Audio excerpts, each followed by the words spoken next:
Hello, everyone. This is Chander in Palo Alto. Hello, this is Arne in Oslo. I'm glad that Arne is back from having a Hollywood star on the podcast last week. We are back to having a regular Norwegian star on the podcast. Well, it was great to have Howie on board and, give us that star flair. And actually, I was asked this week, will you be allowed back on the show now that Chandler is moving in more appropriate circles? And I said, I'll claw my way back in. You didn't tell them money always wins. You're the guy with the money. Yeah. So it's good to be back. Yeah, I'm glad you're back too. So today we are going to talk about something that has gained traction in the last 10 years, mainly because of adoption of apps, mobile phones, and internet. It has created the environment for this thing to exist that we'll talk about, and that is marketplaces. A lot of the new examples you see, like Uber Eats, Airbnb, Etsy. I'm sure I'm forgetting some, but these are all marketplaces where the seller, the normal idea is you create a product and you sell it to consumer, product to service. But in the marketplace, it's kind of a platform where you bring buyers and sellers together. Yeah. Would you like to add to that definition, Arne? No, I completely agree that that's what it is. It's bringing buyers and sellers together. I mean, the concept of marketplace is an old one. It just is that back in the day, they used to be physical places primarily, and now they're virtual places online. And I think they started much more than 10 years ago with like eBay and the likes, but it's just that the number of them and the user experience of them changed a lot with the apps coming on board and the time frame that you were talking about, Chan. Yeah, so I would say the first digital ones were eBay and Craigslist, but in last 10 years, I meant there are many more of them, and we're using them now on, like, I use probably one on a weekly basis. The concept of marketplace, or it's kind of beginning of, I don't know, civilization or trade, where we didn't have currency. It was the barter system. Let's say Arne and I were neighbors and there were no money, and I wanted sugar, and Arne had sugar, then he wanted salt, so we would just swap. I need this, you need that. So it's kind of, in some ways, it's retro, or going back to time where people are trading with each other. But in this case, their company or platform is in the middle. In like very early days of civilization, there was nothing in the middle and there was no dollar value assigned. It depended on the need. If I need sugar, and then, I would give whatever I did need at the time to get sugar. Yeah. Yeah. So let's talk about like what are the key attributes of marketplaces? There are many different types. So let's say the ideal marketplace, or what makes something a good marketplace? Well, I think, having a lot of sellers and a lot of buyers, thereby having a lot of liquidity on the marketplace is definitely like key to it being a good one. Mm-hmm. How do you do that? Well, you have to have a good offering that attracts both sides of the marketplace. Mm-hmm. So I can add something here. So when you're starting out, let's say for some of our listeners who have a marketplace company or are thinking of starting one, think when you start, you have to create the flywheel. So to create the flywheel, you have to overcompensate on one side, either buyer or supplier, buyer or seller side. So to give an example, when Uber started, they wanted to give people this perception that you can get a car in 2 minutes. So they paid drivers to just drive around San Francisco, so that if anybody wanted a car in San Francisco, you could get that in 2 minutes. So they overcompensated on the seller side. Seller in this case is the one who's selling the ride, to the buyer side who wants the ride. So once that's what got the wheel started, where you have people then had this perception, oh, I can get an Uber in 2 minutes. So then that's how people started using it in San Francisco, and then it expanded into many things in many cities. But when you start, you have to overcompensate on one side. Yeah, I think that's absolutely correct. And the traditional way of getting the flywheel started, as you said, is typically to make sure there are enough sellers on the platform, which is the case that you mentioned here for Uber. I have to say, specifically in Uber's case, they have always been pretty aggressive about stimulating both sides of the marketplace, also, but by giving, for example, by giving people looking for a ride free rides to get used to the experience, so to speak. Yeah. Yeah. Yeah. I think the example you give is like the traditional way of doing it, making sure there are sellers, and so that you can attract buyers on the platform. But it's possible to do both. Yes. You have to do both. It's not like you do either one or the other. But when I say overcompensate, it's like either you can incentivize buyer initially more than the sellers, or you can incentivize seller more than the buyers initially. It's a marketplace, so you need both. Yeah. But in Uber's example, you had, they incentivized the buyers in this case that you get a ride in 2 minutes, and they paid out of pocket to sellers so that wheel gets started to gain momentum. Of course, they were telling people get free ride or discounted rate or whatever, but they're not, in early stage, they're not both equal. One has to be more compensated. Maybe I don't remember how, like Craigslist listing, I don't know if they were free in the beginning. They probably were. So they're the sellers were incentivized to list things for free. They're not listing fee. So it depends on the business and how you think about it. But you have, in some cases, it may make sense to incentivize buyers more. In some cases, the seller more. So to get things started. But it's not either or. You have to bring both together. But to get the flywheel rolling, it has to have momentum. And to get that momentum, one has to overweight. Absolutely.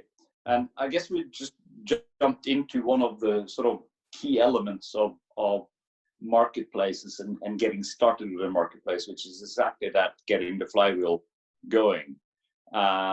So another way of doing that is also to find a way of aggregating supply that already exists to get on the platform, so that you have, without having the marketplace established, you actually have supply. And so one example of that was Airbnb getting started. One of the things they did to get apartments and houses and supply side on board was essentially that they aggregated demand by scraping Craigslist. So essentially inventory from somewhere else that got ported onto the platform. So finding some way of getting a supply side up and running is a key element to get it started. Yeah, So they aggregated on the supply side, or they were overweight on the supply side. Yeah. Yeah. Okay. So you need a lot of buyers and suppliers. That's one that makes a good marketplace. What else? Well, you need for them to transact a lot. So the frequency of transaction is important, and preferably the same ones transacting over and over again. So you have a high retention level on the marketplace, or and that's also because it costs a lot of money to get people on, and once you capture them, you want to keep them. Mm-hmm. So that's also very important. Yeah. So that's very good point. So it's the frequency of transaction where the seller does not matter on the other side so much. Like, it's not based on who the seller is.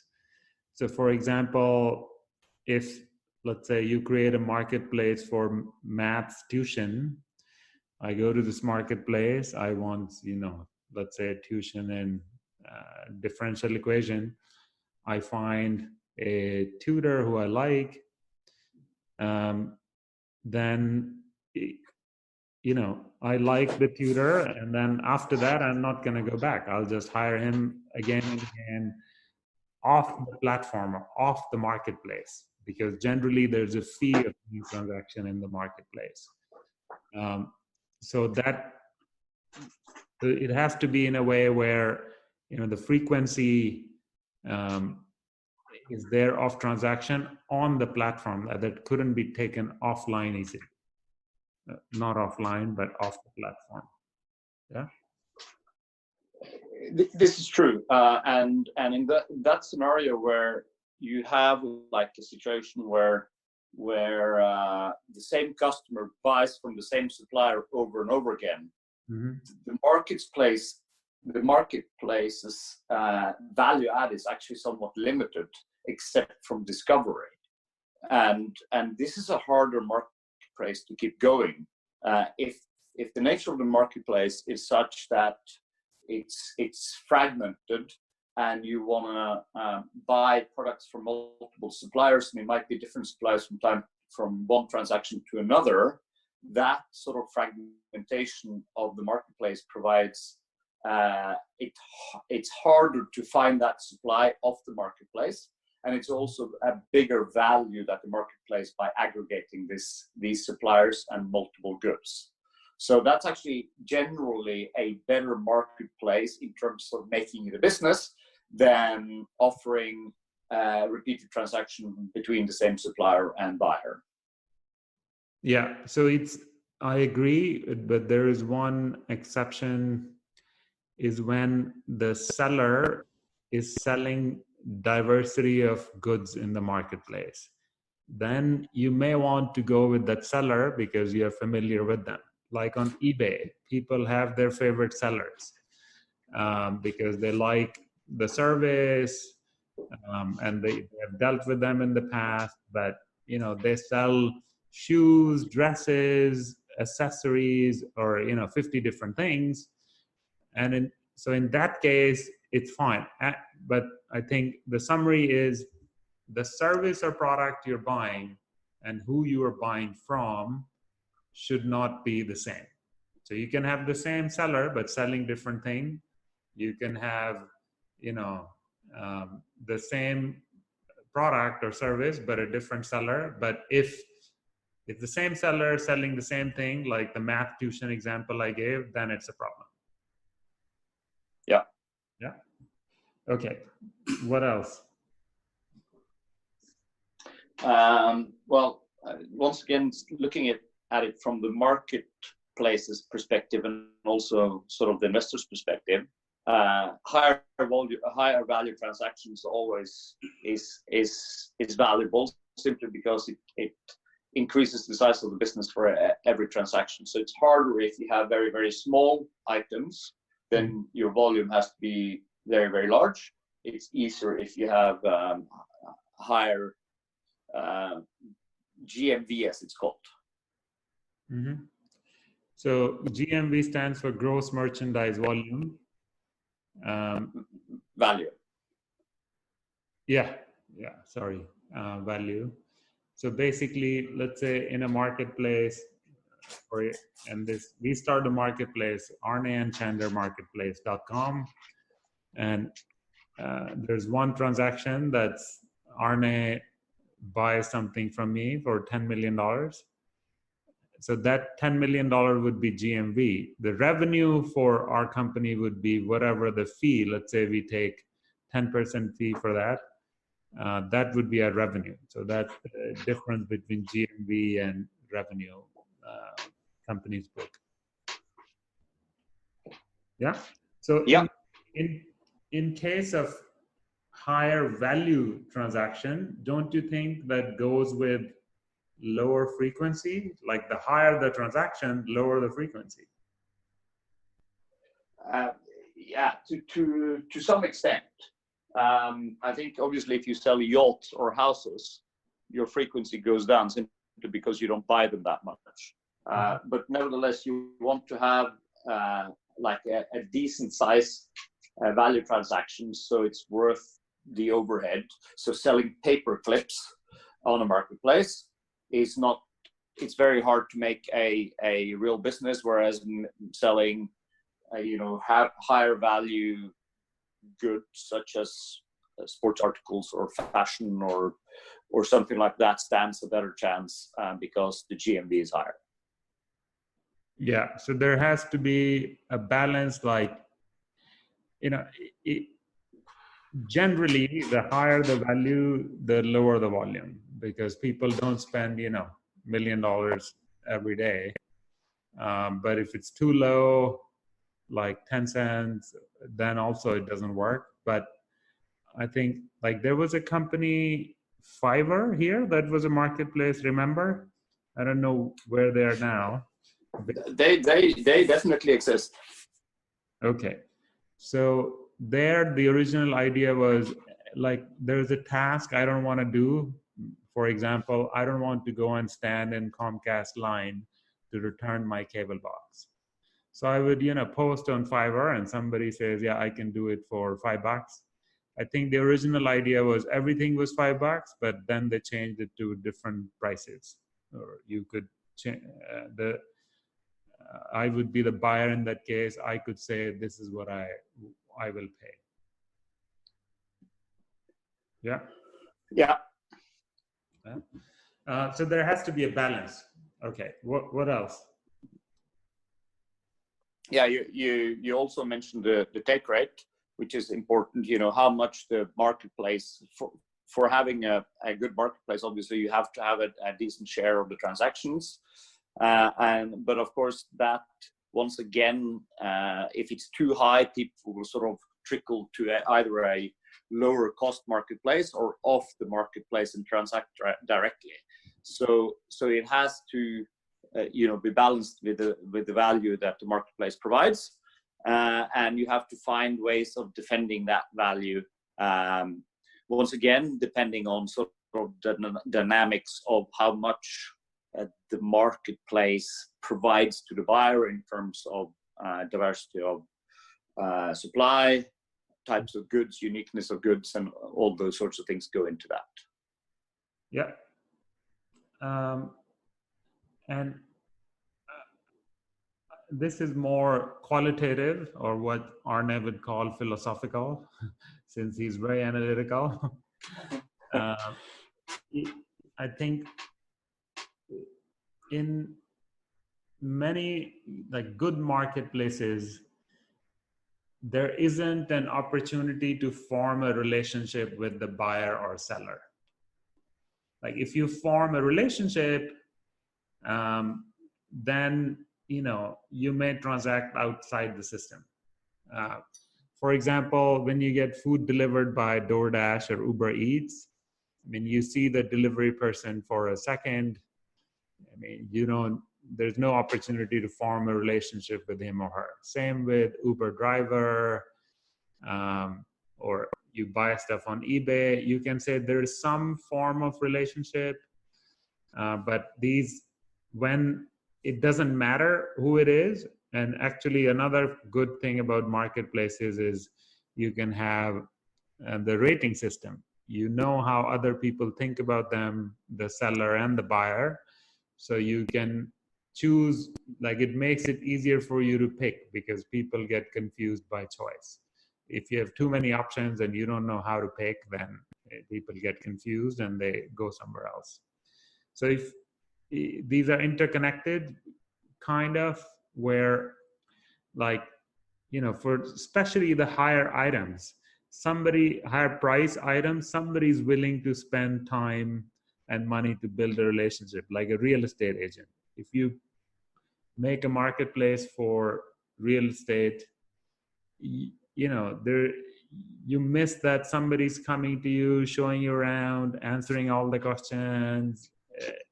So there's an opportunity to form a relationship, and the margin is big enough that they can do that.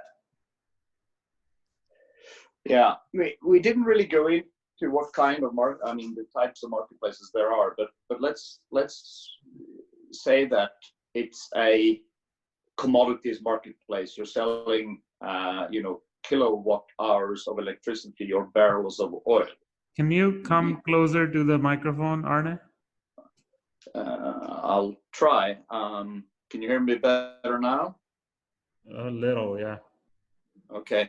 No, so what I'm saying is that if you have a commodities marketplace, mm-hmm. the opportunity to add value from the marketplace in terms of trust and community and this sort of thing is very limited, because a barrel of oil is a barrel of oil and a kilowatt hour of electricity is the same thing regardless of who the buyer is. Whereas if you're Airbnb, you kind of want to know who's renting your home. And likewise, you want to see how the host has been rated. In this scenario, the marketplace provides a very much value-added service around trust and security, mm-hmm. And also ratings and reviews and sort of quality guidance.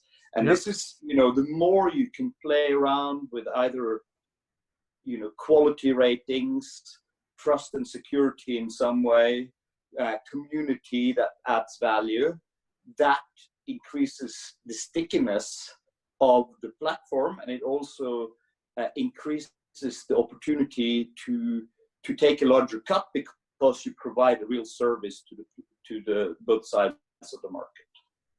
Yeah. So that, I think, is a key attribute of a good marketplace, like a trusted environment where, for example, if something goes wrong with your delivery, you can call Uber, they do something about that, or Uber Rides or Airbnb or eBay.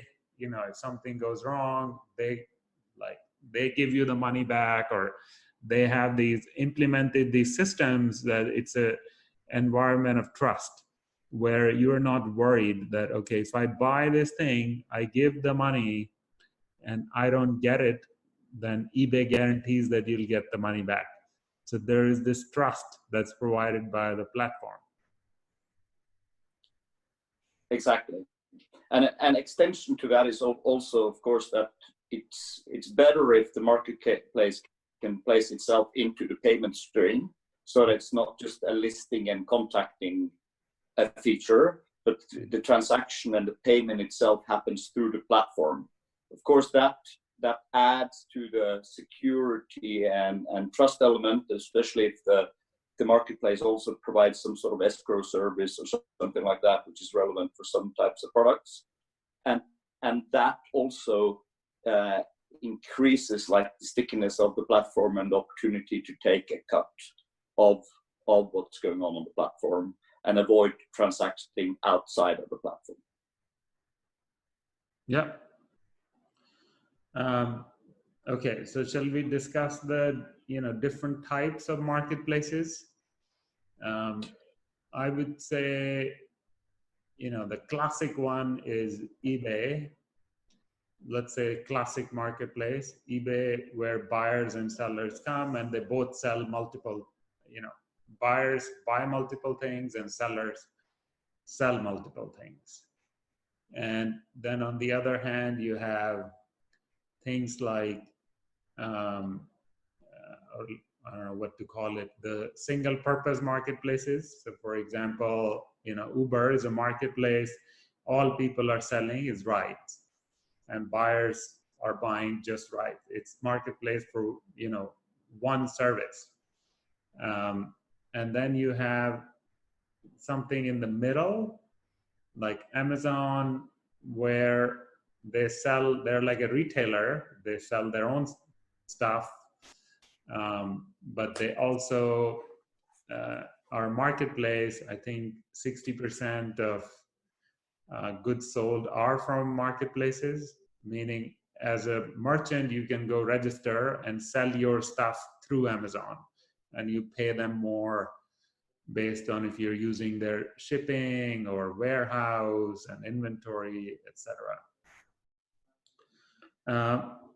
You want to add to that, Arne? Yeah, I think that's broadly correct. The way that I think about it, I think of it sort of as a matrix where you can place a marketplace into, and on the one dimension, I think of it as business to business marketplaces, business to consumer marketplaces, and peer to peer or consumer to consumer marketplaces. So B2B would be like a Flexport that provides logistics and transport services to businesses. Mm-hmm.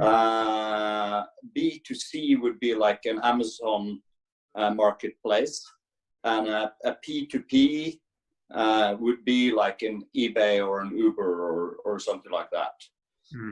On the other dimension, I think of it as being, a marketplace for physical products, or marketplaces for so that gives itself, right? You buy books or electronics or whatever. The other one is services, where Airbnb or Uber would be service marketplace, and the last sort of on that dimension is sort of product plus service, which would be like let's say a DoorDash or something like that, where you get both food and it delivered, for example. Yeah, it's tricky. So the last one, the product plus service, the marketplace is about, the delivery, but it's tricky because the restaurant may be listed in certain delivery things. So like if I compare DoorDash food delivery to eBay, in that case, USPS is the DoorDash of eBay. So it's mainly about the product. But in this case, you have this option of using USPS or FedEx or whatever. If you're not happy with the delivery time or missing items, you blame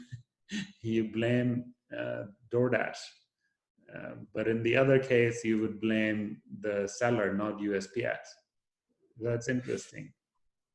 Well, I wouldn't agree exactly, because say you, for the listeners who are not in the US, DoorDash is essentially an app where you find restaurants who have menus of meals in the app, and you get whatever meal you order delivered. And so this is one where the restaurants are suppliers, and so are the delivery people. The delivery people provide a transport service, and the restaurant provides a meal. Yeah. Whereas the USPS example, you can't go on to USPS app or website and get food. They deal only with logistics, so to speak. Yeah, so that's why I said it's interesting. So you cannot go to USPS and order through, order Amazon or eBay. Exactly.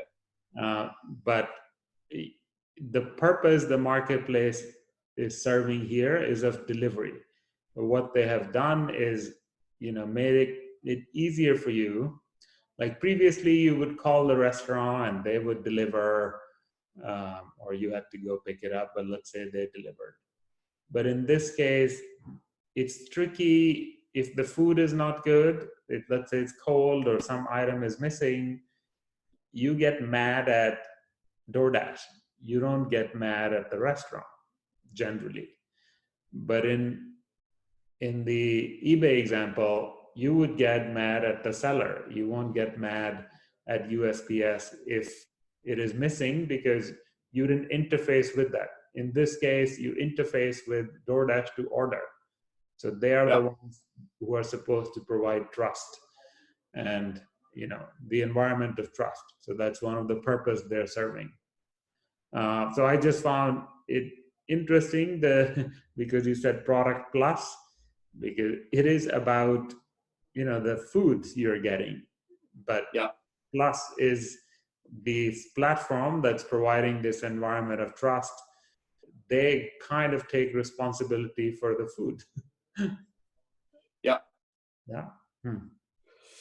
I think the other thing to note about this is that sort of dynamic that the market has gone through is that they started with very sort of broad marketplaces with lots and lots of categories of products on the marketplace. So eBay or Craigslist is ultimately an example of those, like, say, first generation online marketplaces. Mm-hmm. And then we've been through the appifization, if you like, of the marketplace that you kind of started the discussion with. But not only has it been appified, also what it's become is verticalized. So it becomes a narrower and narrower offering, like Uber that you mentioned. So like more or less each category that used to be on Craigslist is now an app with a very vertical offering. And this has sort of been the dynamic of the market, but one of the issues with that dynamic of the market is that pretty much all the verticals that are worth going after have been taken. So it's very hard to find new sort of marketplace opportunities that are not sufficiently targeted. Mm-hmm. Yeah, it's how, like, while you were talking, I was thinking the whole, what we call sharing economy, it's mainly marketplaces. Can you think of something that's in sharing economy and not a marketplace?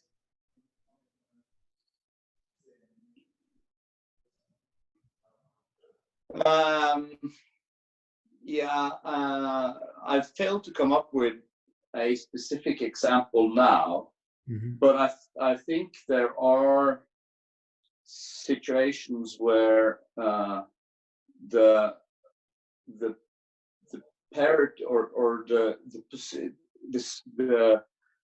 marketplace is not actually a marketplace, but a service supplier to the buyer, in that the what could have been a marketplace actually aggregates the supply and delivers it, and are the contracting party with the buyer. So the marketplace becomes an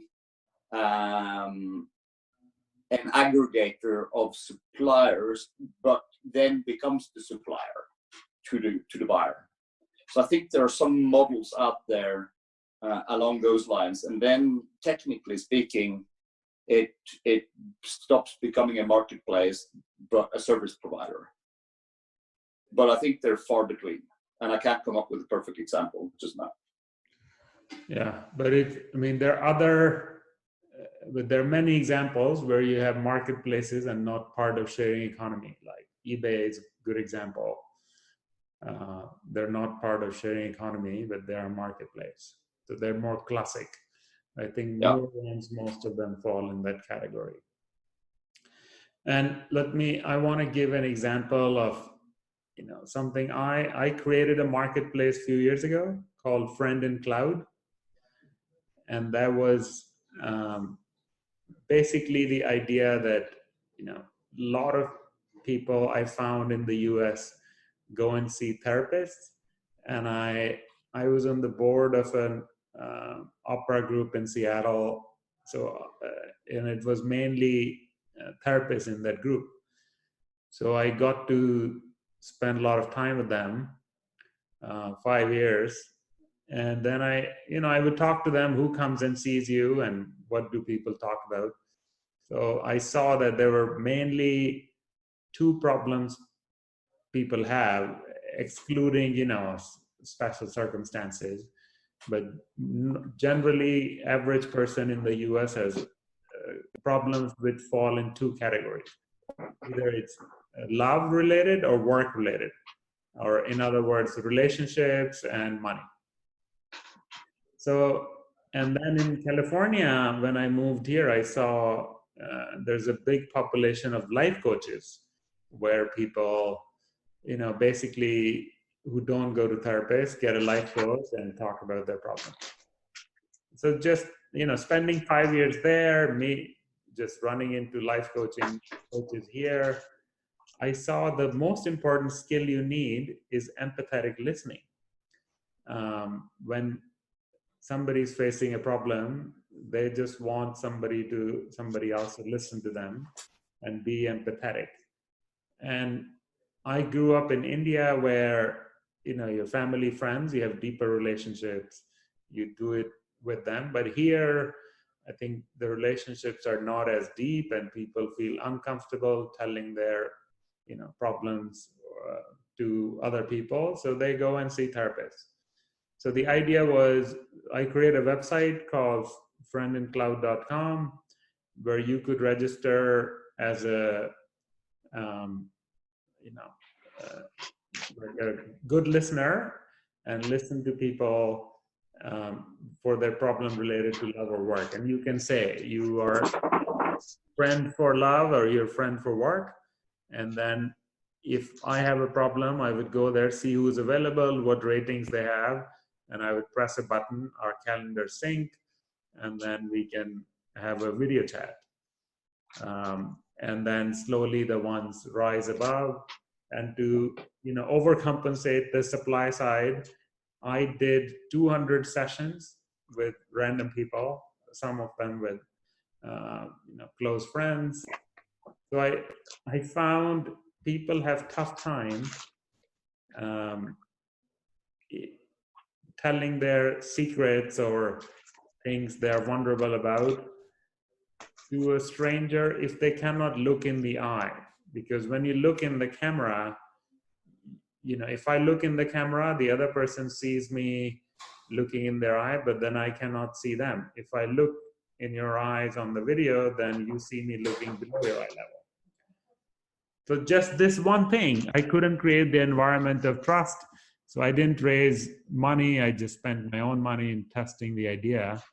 So I stopped doing it because I couldn't find a solution to that problem of getting trust without looking in the eye. And it's very nuanced thing. Like, unless you do it, I never thought this would be the reason it won't work.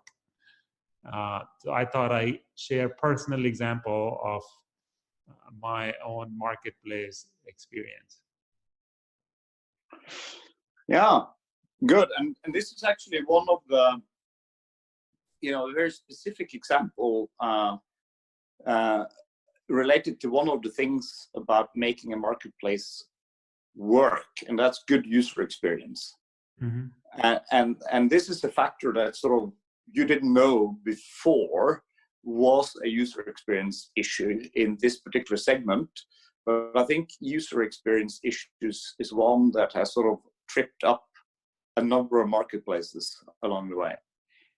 I would say it's a trust issue, Arne, not UX issue, because UX was pretty good. You go to the website, you press a button, calendar sync, you get a reminder. It's more and then I looked what is happening in that space. So there is some technology being developed, single pixel camera, where you can look on the screen and it feels like, but it's few years away. So you can say, yeah, the experience of the video thing wasn't good, but the underlying cause is people could not trust somebody with their vulnerability if they cannot look in the eye, because that's the social conditioning or training we have. Imagine we see each other first time and I don't look in your eyes, like that unknowingly, that's how trust is established.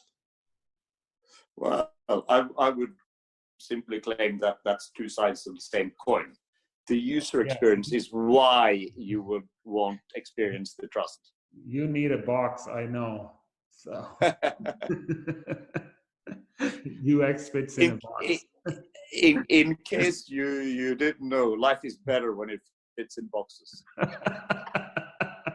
My life will never be better. I don't like boxes. Okay, let's carry on. So we talked about, what marketplaces are, what are the attributes that make them good. You want to... We forgot a very important one. What? Network effects. Yeah. So marketplaces is one of the categories of startups that has very, very strong network effects. And of course, that makes it, just like the flywheel we're talking about, very hard to start. But once you reach scale, it really scales, and it helps tremendously. So this is a very important feature, and a frustrating one to get started, and a valuable one once it's there. And the effect of that is, of course, that once you have network effects, it makes it so that it's also a very important competitive moat. Why would somebody list their inventory, whatever the inventory is, on a smaller marketplace with fewer customers, less liquidity? So you might as well go to the market leader. And so this is one of the reasons why it's very attractive to be a market leader in marketplaces, and why it's really, really hard to be in a second place or a third place or whatever in this space. Yeah, I mean, look, we have Uber and Lyft. You have Uber Eats, but it's still, I think, depends on what it is. Market can sustain two. Can you think of a marketplace where there's only one? There's only one eBay. Now, it's not that you can't exist, but let's say Airbnb. What's number two in Airbnb's market? Well, there are multiple smaller ones. They are, VRBO, there's couch surfing, there are many, but they have a certain niche. Like with eBay, you have Etsy, that's for, artsy things.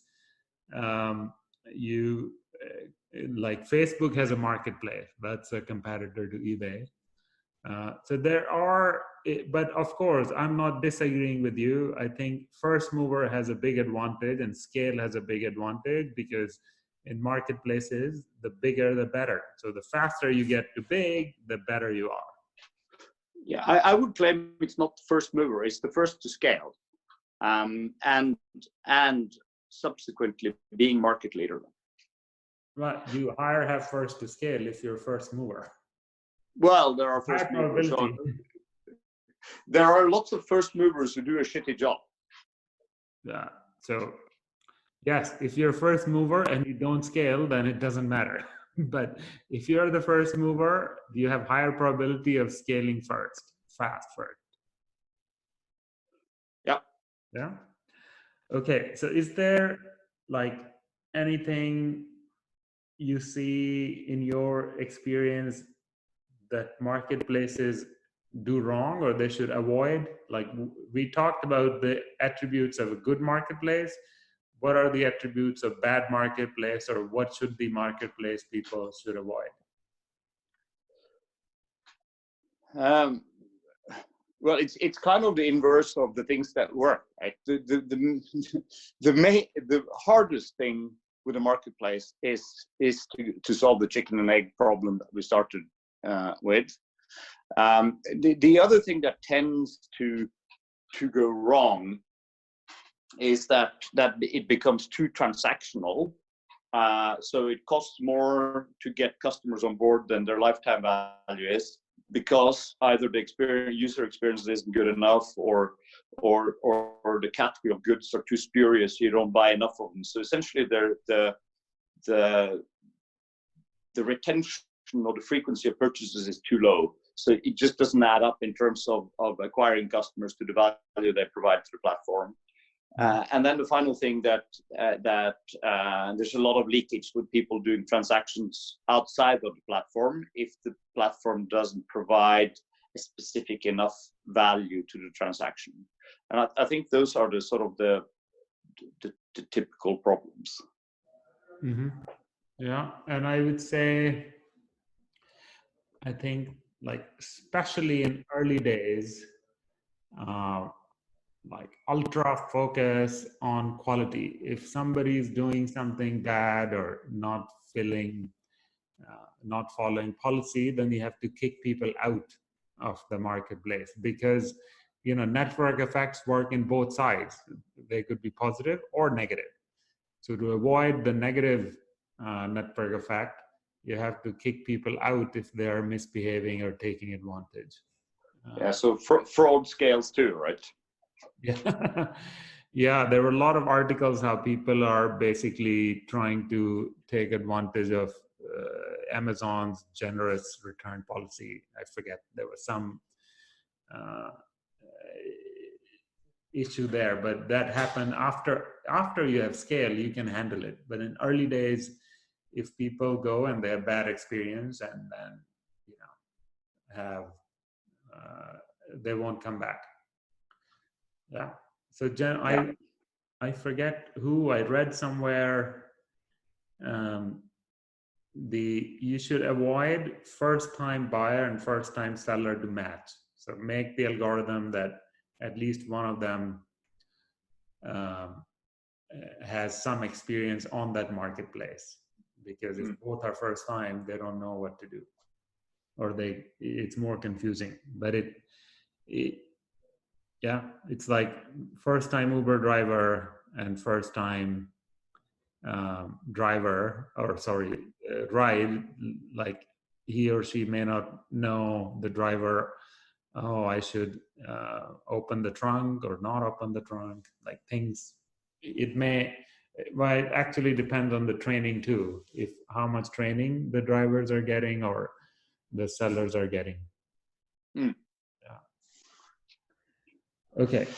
But I also think you can build sort of security and trust features into it that helps it, and that also goes towards the main point here of making sure that the marketplace provides enough value to the customers. Another one that we haven't mentioned on that note is this is particularly most relevant, I think, for B2B marketplaces, but is building sort of process tools into the marketplace. So essentially making the marketplace easy to integrate into corporate workflows, for example, for procurement or whatever it might be, to help make it sticky. Mm-hmm. Yeah. Okay, you want to say your favorite marketplace, what that is and why you like them? Well, I'll have to be patriotic then. The big marketplace in Norway is called finn.no. So how do you spell that? finn.no. So that's the reason why that's a good one, is essentially that it's the big one where all the goods are, everything from used skis to apartments to jobs to new homes. So that's the one to go for when you're in Norway. So I'll have to, for patriotic reasons, say that. I do have to say that they have a long way to go around the user experience, around trust and payment and integrating the whole user experience. But the network effects have just taken so far beyond anyone else. Yeah, sounds good. I'll check it out when I'm visiting Norway. Excellent. How would you say, you can argue that Apple's App Store is a marketplace, because they're connecting buyers and sellers. But their view is they're more like a retailer, where companies come and they put their products or services, and they keep 30%, just like any other retailer. But if the service is free, then you don't have to pay anything. So I think the idea is it's kind of a marketplace for free apps, but for paid apps, it's more like a retailer. So that's, I would say, is the hybrid category. Just like Amazon, they sell their own stuff, they're a retailer, and they're a marketplace where other sellers can come and sell. Well, I wouldn't buy their argument. The argument for it is that they curate, and they do curate to more extent than Google Play does. But if it truly was a retail operation and not a marketplace, they would have to recognize the full GMV in their accounts, and they don't. They recognize their take rate on the marketplace. Yeah, so yeah. Hence, I guess their accounts tell us that it's a marketplace. Their what? Their accounts, their profit and loss accounts, essentially tell us that it's a marketplace and not a retail operation. Well, it's tricky. They see it as a retail. That's why they charge 30%, because that's what the retailers charge. But they don't, they do report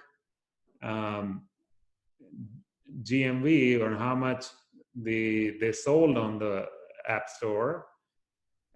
But if it's free, then they don't charge anything. So it's kind of a hybrid. Yeah.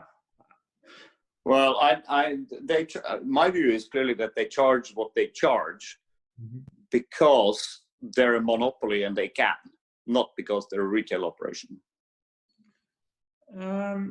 Well, it depends. Technically, they're not a monopoly. You have Android as well. So. Well, they're a monopoly on Apple devices. Yeah, of course. Like, Samsung is monopoly on Samsung TVs. But that's a separate discussion. But I thought I can argue both ways about App Store. I can say they are retailers, and I can say they are marketplace. Yeah, I just, if I see them as marketplace, then they are my favorite marketplace, because with that, through that, I have access to all these other marketplaces. Like, life has become so much easier, or in other words, according to our last podcast, it has made me more lazy. Is now I can just press a button, the car shows up, press a button, the food shows up. All that is because of the App Store. Absolutely. Yeah. Okay, so I think we can end here on marketplaces, but I want to make a couple of announcements. One, we are now also available on YouTube. That's based on the feedback we received from people. Some of them, they want everything audio, video on YouTube. So we are available on YouTube now, thanks to Arne's hard work in figuring that out and uploading it weekly. Unfortunately, you can't see our beautiful faces, though. Well, if you really want to see them, you can do a Google search. Right. And that might be an opportunity in future to authenticate what is a deep fake or not. Currently, I don't think we are important enough to have deep fakes of ours. Yeah. Nor would it be a good testament to the efficiency of the deep fake. Yeah. Anything else you want to add, Arne? We've been talking about marketplaces today. I probably should mention that is, given that we're in a Valley Nordic setting, that this is also a sort of strength of the Nordic ecosystem. So it's a good and fun topic to discuss, and it's good to be back. Yeah, thanks, Arne. Welcome back. So we'll see you next week, and happy Valentine's Day. Do they celebrate that in Norway? Absolutely, it's coming on. So please, check out my blog tomorrow. I have a set post that's going to be automatically published tomorrow at midnight Pacific time, and it may make some people unhappy, but I think some people will find it very funny related to Valentine's Day. Excellent. Looking forward to that. Thanks, Arne. Thanks, everybody, for joining us. We'll see you next week. All right. Bye-bye. Bye.